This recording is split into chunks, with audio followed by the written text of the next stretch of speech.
My name is Rodrigo Cortez, and I'm the brand art director on the division. I'm going to talk to you about immersion, about how we immerse players and people. And this is something very interesting because normally you hear about art direction, you hear about technology, you hear about specific features. But this concept of immersion is something that is used from, you need all disciplines to work together to be able to achieve immersion. So if we roll a movie explaining the game. Sorry.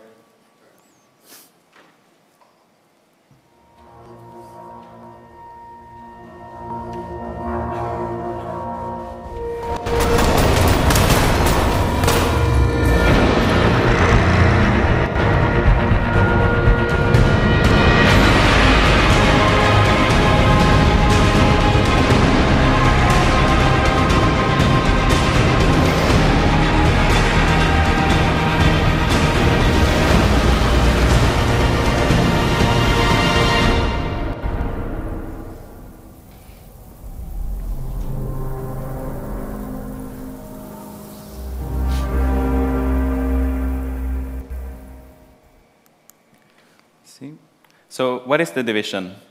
The Division is a new entry to the Tom Clancy franchise where you play one of a group of agents that is specifically trained for a pandemic, and they're based on civilians like you and me, but they get this special training and technology so that they can cope with this situation. In the case of The Division, it's also based on New York, and the events that happen around New York.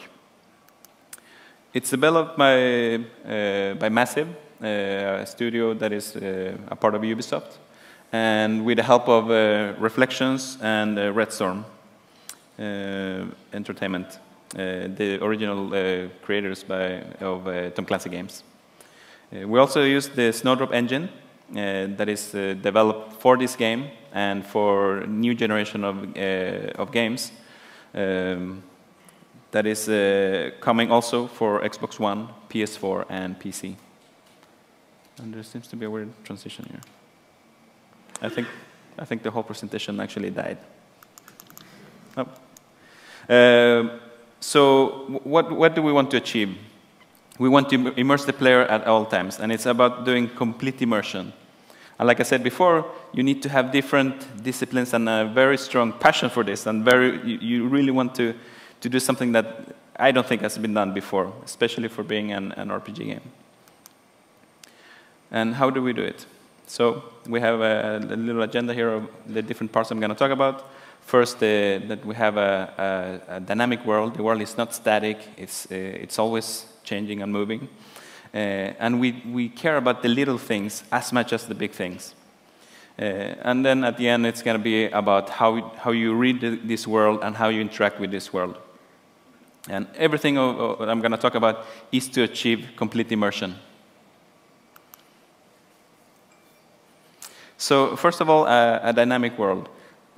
What do we mean with that? It's a world that is not static, and it's almost a world where you actually don't have to even interact in the world, and there's still things going on. That's the feeling we want. We want to immerse you completely. So we have some examples. First, a living world.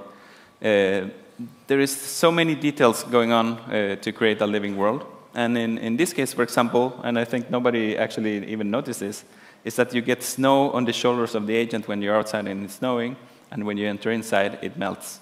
And it's been in both our demos, and I don't think anybody even picked it up. And that's the kind of detail we're aiming for. And this goes for everything, for animation, for physics, for effects, always going for the things that make up the whole image without actually thinking about it. Contrasting this, we have a huge open world. It's at least the biggest game we have created, and it's incredibly big and detailed, and that's a challenge in itself. But at the same time, being in this world and don't have loading times, don't have waiting for maps, don't have to do, it's also a part of the immersion, that you're being in this world and you're living through the crisis, and nothing to stop you from exploring it. At the same time, we also have a lot of dynamic things going on here. We have a live or a day-night cycle going on at all times. We have weather systems that change all the time, and so on. At the same time, this whole world needs to feel alive. It's almost like it's breathing. The weather affects everything. We have the shaders. We have the textures. Everything is made in a way that it feels that it's actually there and it is alive.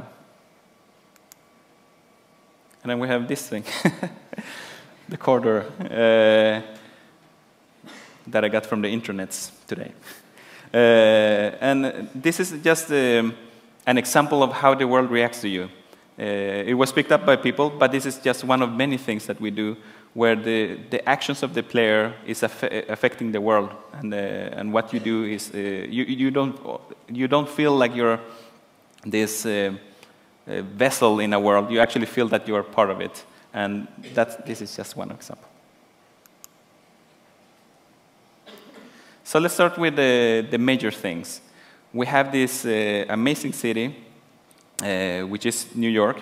And when we made the decision in the beginning, we thought, yeah, it's a perfect city to showcase a pandemic. And then we actually started looking at it, and we saw it's incredibly big. So we needed to build a system to be able to cope with this.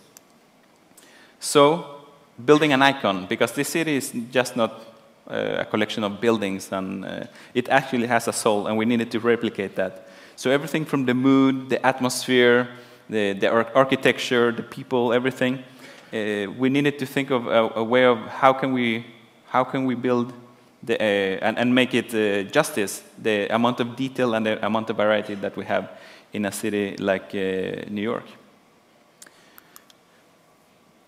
So, no? Yes. We create a building system.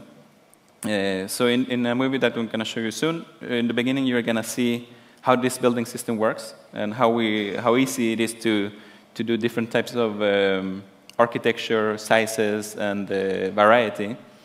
And the last part of the movie, it's going to be on the variety we can actually achieve. So it's going to be different environments and different looks on the game.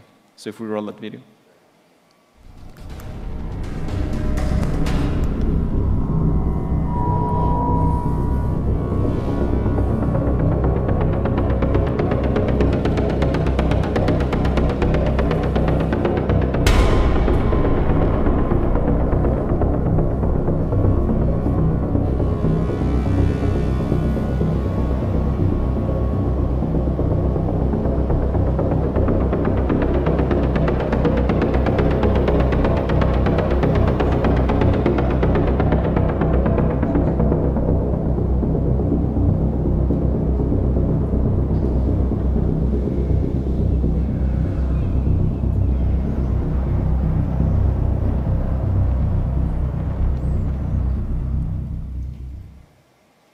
Pretty cool, right? Now we have this, we're able to build this world, we're able to populate it with the data we want. Another part that is as important is the light. How does light affect this world? To be able to sell a believable scene and make something that feels realistic, we took a long time to look at how lighting works. And not only lighting that is static, which is like what you could see, like the best lighting that you could see in the last generation was static. Now this generation, when we have more power, we can do more things. And one of the things we're doing is dynamic lighting. So to be able to feel completely immersed in this, and to have a different experience for each time you play. So in the video shots showing the volumetric light and so on for this. So if we roll the video.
Also pretty cool. So we have the lighting now. It's lighting and atmosphere in the world. Then we need to fill it with all the details. And another thing that is as important as lighting is surfaces and material and how you interact with them, how you feel that this is actually a real place that you're playing in. So we worked a lot on getting all these details.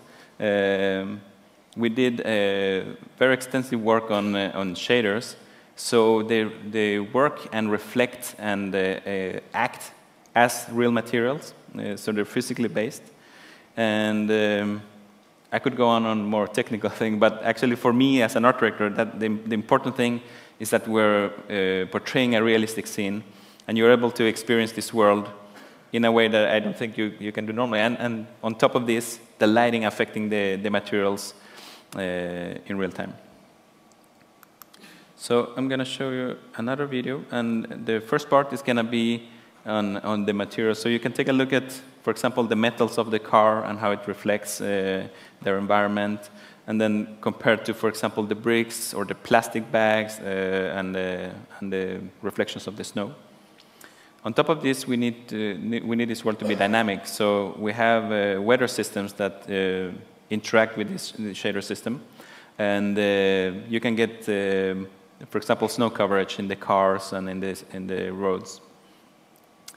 To fill this world with even more detail, we worked a lot with, for example, smoke effects, volumetric lighting, and so on. So it feels like there is an actual atmosphere to the scene. And then the last part is that we did a lot of work on fires, for example. That's a very good example because it's a mix of lighting and effect at the same time. And I think we achieved a very good look. So if we roll the movie.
So that was also pretty cool.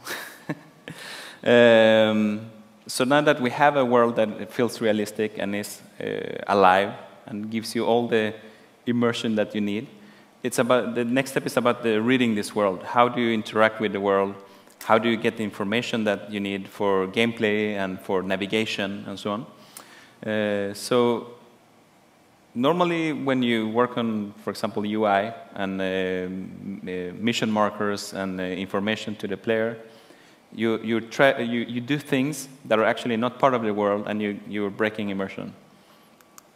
In our case, when we developed, for example, the UI system, is that we thought of ways of not breaking immersion, still keeping the player that he feels it is part of the world, and surrounds him with the necessary information, and still feel that is accessing information that is important to him, at the same time that is part of the world.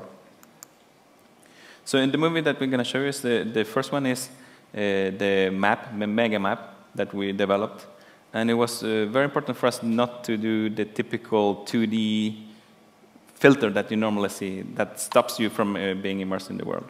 So we put it inside of the world and surrounding the player. At the same time, it needed not only to look cool, it needed to actually be very functional. And it actually looks very cool and is very functional. The second part is about giving information to the player, again, without breaking immersion. So we have a contextual system where it gives you, for example, in this case, the contamination area. And you will see that it shows that area in world and exactly where that happens without actually coming something in between you and the experience. The third part is going to be on gameplay systems and gameplay information. In this case, it's a grenade or the blast radius of a grenade is going to be showcased in the world and in the area that's going to happen. But you can also see, you can do pulses, you can see people behind covers, and also get information of, for example, if you're getting a healing or something like that.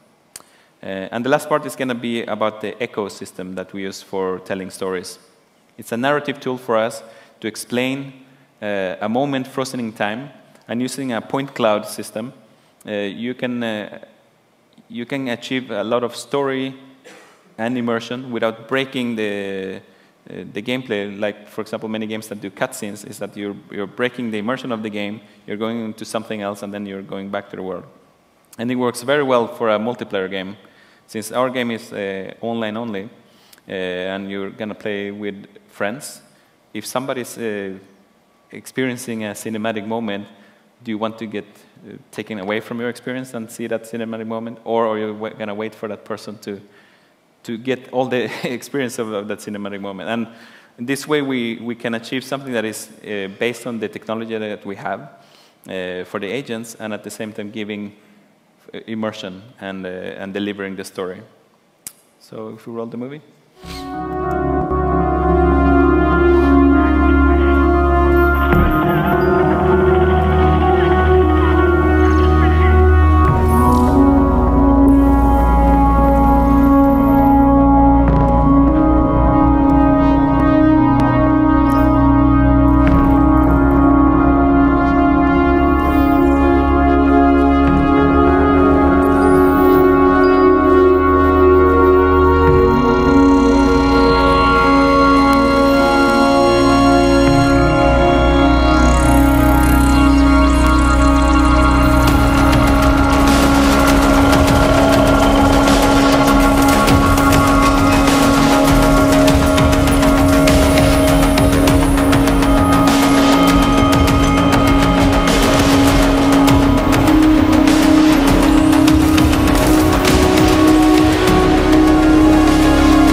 So that's one of the things I'm most proud about the UI that we were able to achieve.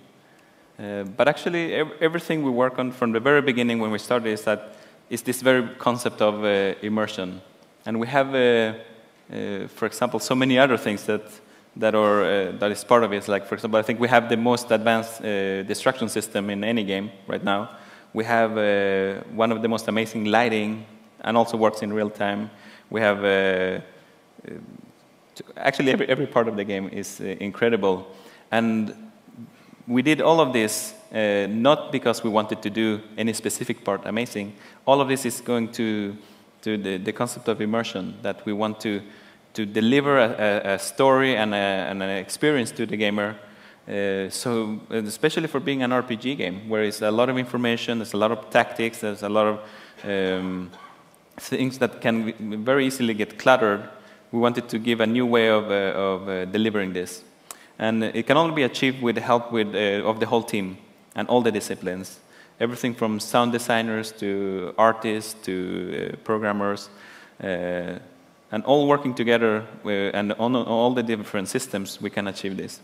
So I'm actually very, very happy that we were able to do this, and I really hope you can soon enjoy the game, as we do every week.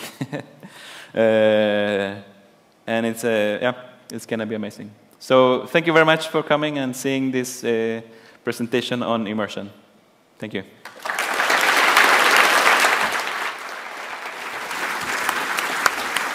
Thank you. Thank you so much for your time. Thank you for sharing the game with us as well, and thank you for coming along. I hope you enjoyed it.